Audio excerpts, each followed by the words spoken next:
మొన్నట్లా మీ పిన్ని బిడ్డకు చీర కట్టించుడు కదరా. పిలిచినా కదా మూలు పక్క కూడా ఏరి ఏరి మరి వేస్తిని. ఓ నువ్వుగా కేసినావు మూరెడు పొడుగు ఉన్న బొక్క. మంచిగా తినే కాడికి తిన్నది. ఇప్పుడు చూడుండ్రి ఎట్లా అంటుందో. అయితమే గాని కట్న కానుకలు ఎన్నిగానే వచ్చినాయి.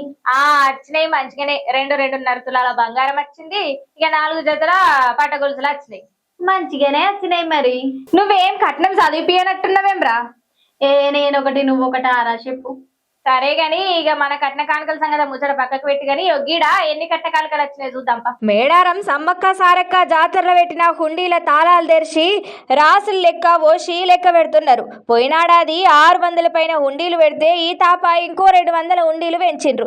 ఇక ఎందుకంటే భక్తులు కూడా గట్టిగానే వచ్చిండ్రు కదా. ఇక ఒడి బియ్యం పోసేతందుకు సపరేట్ హుండీలు పెట్టిన భక్తులు కానుకల హుండీలను పోసిండ్రు బియ్యం.